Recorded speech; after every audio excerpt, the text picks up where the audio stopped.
నమ శివాయ. ఉషా మొన్న అనంతపూర్ పోయింటి. ఇక ఇవి దండలు తెచ్చినావన్నమాట, 3 థ్రెడ్ దండలు. నువ్వు ఒకటి తీసుకున్నావు, మా అక్క ఒకటి తీసుకుంది, నేను ఒకటి తీసుకున్నాను. ఇంకోటి చెవిదుద్దులు కూడా తీసుకున్నాను బంగారువి. నేను పెట్టుకుంటా, నా మనవరాలకు కూడా యూజ్ అవుతాయి. చిట్టి చిట్టి కమ్మకే మృదులా నీకు కాదు అచో అవ్వా ఉష ఇటు చూపి, బిర్యానీ చూపి ఇక్కడ. అవమ్మా కాదా కమ్మలు మనవరాలు ఎవరికి? నీకు లేవా? అన్నావు కదా అందుకే.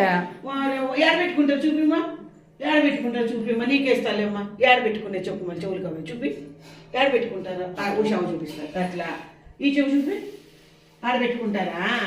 నీకు కావాలి అవి, నేను పెట్టుకొని నీకు ఇస్తా. ఓకే.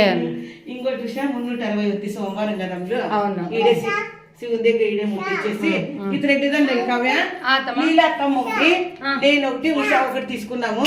మళ్ళా తర్వాత చూపిస్తా ఓపెన్ చేసి. దేవుని ఎంత బాగా దేవుడికి ఫస్ట్ మీరు ఏమన్నా కానీ మామయ్య ఏ వస్తువన్నా చిన్న ముక్కది అని దేవుడి దగ్గర పెట్టి పూజ చేసి అలవాటుగా అక్షరం ఈచి అలా మమ్మీ వచ్చి ఇచ్చాడు పట్టు ఆచి రైట్ హ్యాండ్ దేవునికి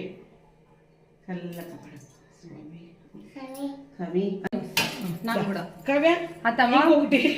ఇది చెవులు పెన్నం అంటే దోశ పెన్నము, నెర్లాపు తిని తిని నాస్టిక్ బేజారు. ఇది ఏం బేజారుతమా తినకూడదు, ఇదే పెన్నంతో తినాలంటారు. తినాల కదా. షాప్ అయిపోయిన అడిగినా ఏమేస్తే చేస్తే వస్తాయి నా దోశ అంటే మేము చెప్పలేదు, మీరు మా దగ్గర తీసుకుంటే చెప్తా, లేకుంటే అని అనంతపూర్లో పాత్రలో తీసుకొచ్చినాను. 450 కొన్ని ఆనియన్ 1/4 kg ఆనియన్ వేసి గ్లాస్ ఆయిల్ వేసి బాగా మసిలాప్ చేస్తే ఈజీగా వస్తున్నాయి. చూడండి ఇలాంటి రావు అయిపోయి చెప్తున్నాడు.